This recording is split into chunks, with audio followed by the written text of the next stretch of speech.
Hello everyone.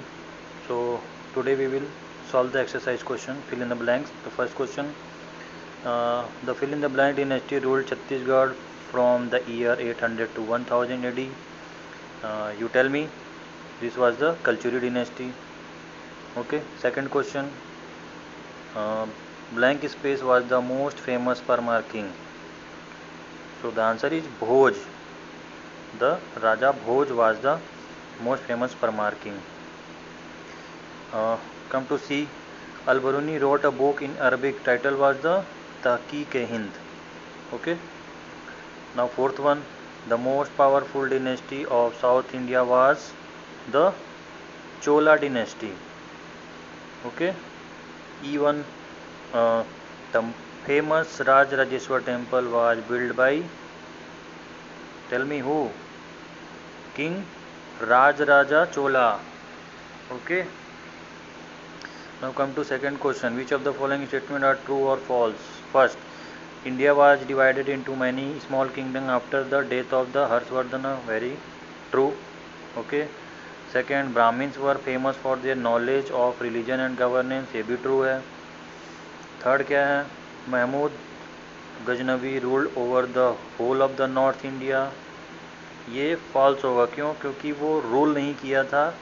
वो केवल invade करता था, प्लंडर करता था, लूटता था और वापस चले जाता था. ओके, तो ये फॉल्स हो गया. Fourth one, the Chola establish their rule over Kannauj. ये भी क्या है? फॉल्स होगा. ठीक है. Third question, answer the following question.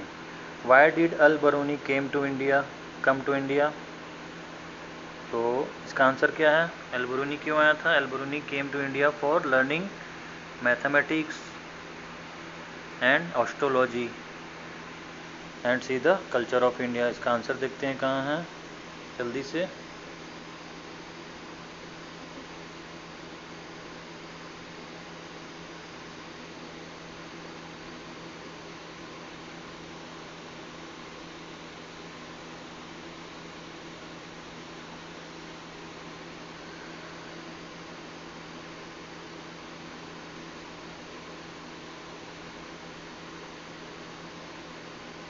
Where is the Al-Biruni?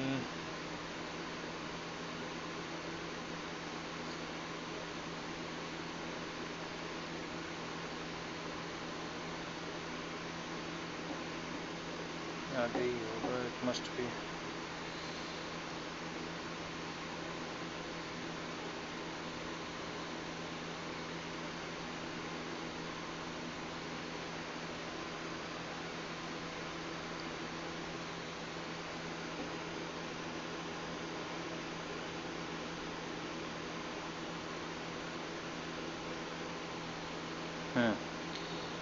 In page number 10 इसमें आप देखेंगे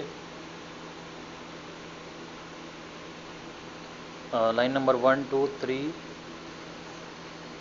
4 फोर्थ लाइन में ही came to study mathematics, astronomy and different religion that flourish in the country. तो आप क्या लिखेंगे आंसर? अल-बरूनी केम टू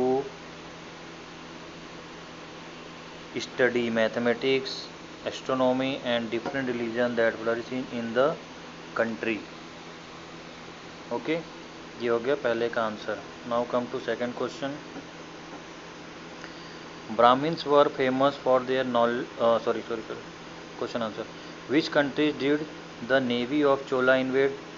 चोला ने कौन कौन से कंट्री को नेवी के थ्रू अपने कब्जे में किया था? वो कौन कौन से थे? जैसे श्रीलंका था, मालदीव्स था, है ना. तो देखते हैं वो कौन कौन सी कंट्रीज थी.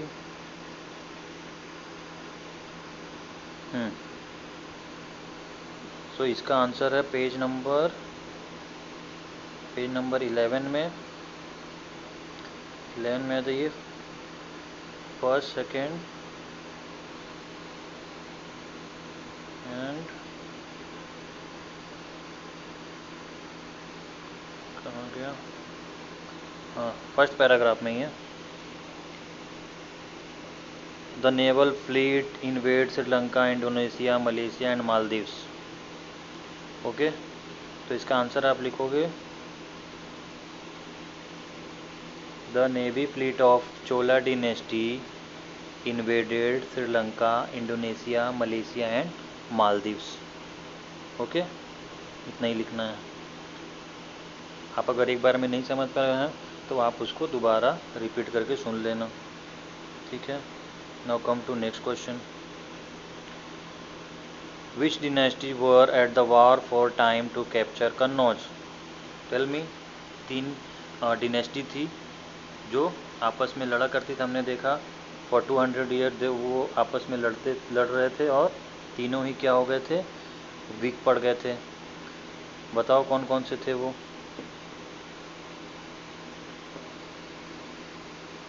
गेस। ईस्ट में, साउथ में और एक नॉर्थ इंडिया में था।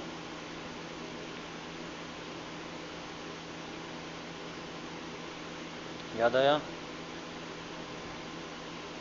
तो क्या है इसका आंसर? देखो इस पेज में दिया हुआ, पेज नंबर 9 में सबसे ऊपर। The Parthians were in the north, the Palas in the east and the Rashtrakuta in the south India were the 3 dynasty which were fighting for establish their kingdom of Kannauj। ठीक है। The 3 dynasty, the Pratihar of north, the Palas of east and Rashtrakuta of south India were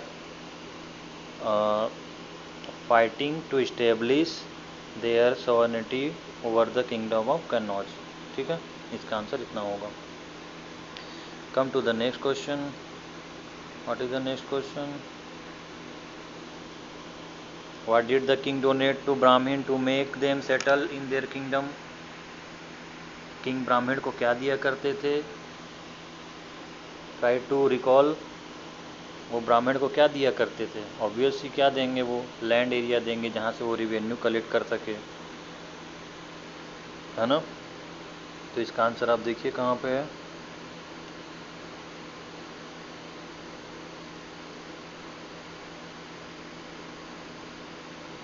हमने पहले ही देखा हुआ है कि जब भी कोई किंग किसी ब्राह्मण को बुलाता था तो उसको लैंड राइट दिया करता था। इसका आंसर आपको मिलेगा पेज नंबर, ये है page number, this is page number 7। Okay,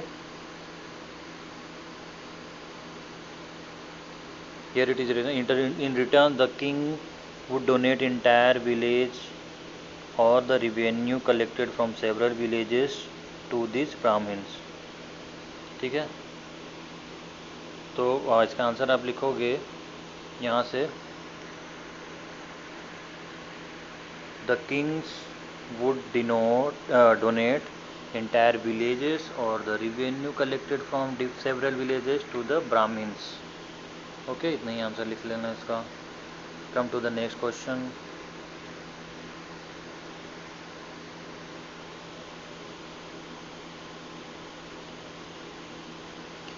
what did powerful families do to establish their greatness? Powerful family और किंग बनने का क्या तरीका था, हमने देखा क्या करते थे। जो पावरफुल फैमिली हुआ करती थी या बहुत बड़े जो लैंड लॉर्ड हुआ करते थे, व्हाट दे डू, वो क्या करते थे, वो अपने एरिया में थोड़ा सोशल वर्क कर दिया करते थे, जैसे डैम बनवाना, ठीक है, या फिर बाउडीज़ बनवाना, वेल डक करवाना, और इतना करने के बाद वो लोकल पीपल की हेल्प कर दिया करते थे। ठीक है, देखो इसका आंसर दिया हुआ इसमें, पेज नंबर 6 से स्टार्ट है।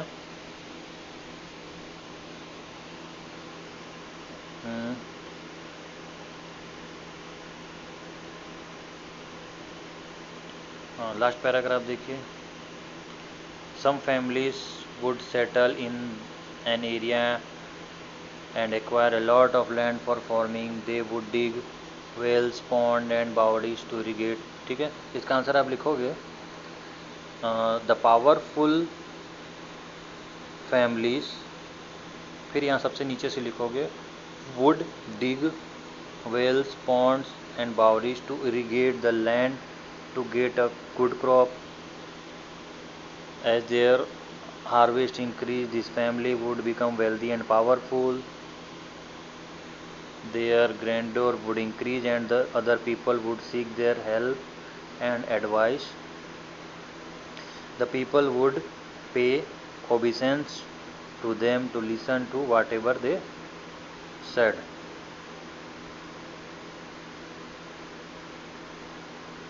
इसको और आगे आप लिखोगे to establish their superiority and authority this family would tell people they descend from the lineage of the gods and rishis. ठीक है, इतना तक लिख लेना, थोड़ा लेंदी है बट करना पड़ेगा.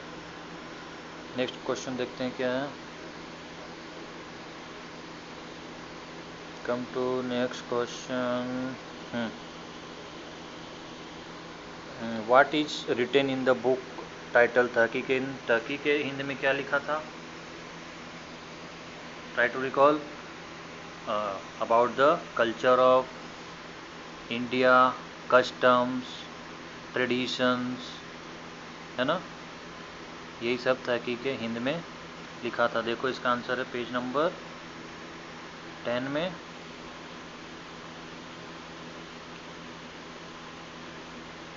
One two three four five six 7th line.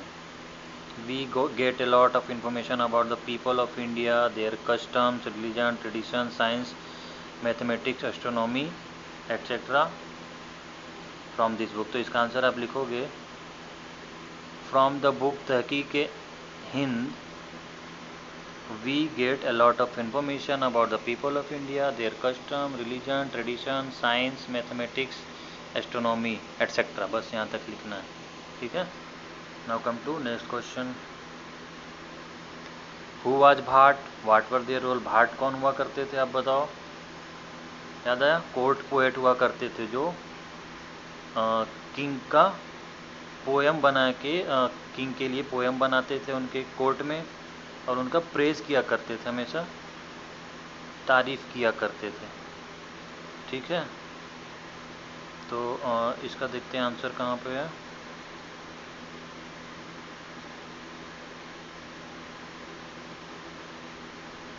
ये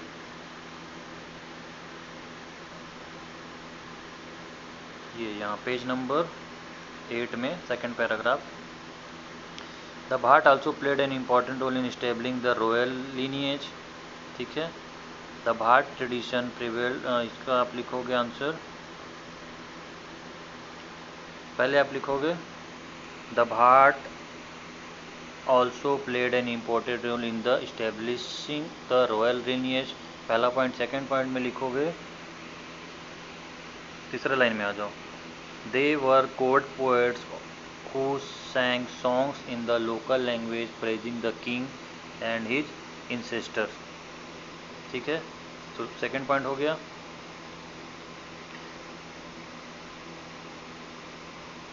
थर्ड पॉइंट में लिखोगे these songs would instill a feeling of respect and pride for the king among the people. ठीक है, इतना ही लिख लेना. Now come to next question which is the what difference were there between the military campaign of Mahmud Ghaznavi and Chola. क्या difference था, आप बताओ. महमूद गजनबी क्या था, वो अपना सोल्जर्स लेके आता था, इन्वेड करता था, प्लंडर करता था और वापस चला जाता था. बट चोला क्या करते थे, चोला अटैक करते थे, इन्वेड करते थे और वहाँ पे अपना रूल इस्टेब्लिश करते थे. यही डिफरेंस था उनके मिलिट्री कैंपेन में. तो इसका आंसर आप लिखोगे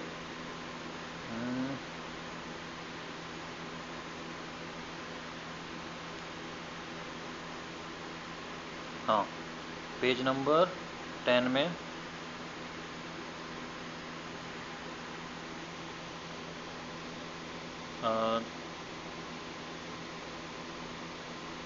पहले आप लिखोगे, हेडिंग दोगे महमूद गजनवी, फिर उसके अंडर में लिखोगे Mahmud Ghaznavi invaded north India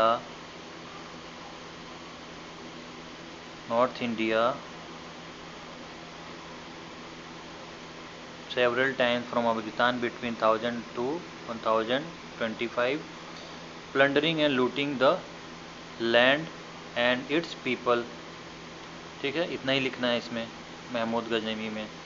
फिर जब हम चोला की बात करेंगे तो चोला की बात करेंगे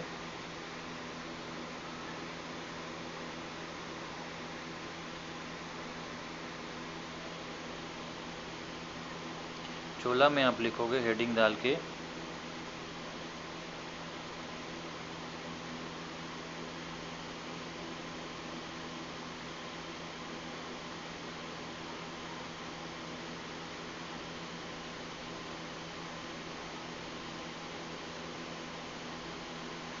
चोला डिनेस्टी, यहाँ पे आप थर्ड लाइन में आ, Chola dynasty not only held sway over the whole of the south India but they conducted military campaign in Orissa, Chhattisgarh and Bengal, defeating and plundering these kingdoms and establishing a vast empire. मेन कहने का मतलब क्या है कि जो गजनबी था वो केवल प्लंडर करता था, लूट के वापस चले जाता था, लेकिन जो चोला डिनेस्टी था वो क्या करते थे, प्लंडर भी करते थे, डिफीट भी करते थे और वहाँ पे अपना एम्पायर को इस्टेब्लिश भी करते थे। ठीक है, this was the main difference. तो ऐसे आप लिख लोगे। So in this manner first chapter is totally over. We will see next chapter in the next class. Thank you.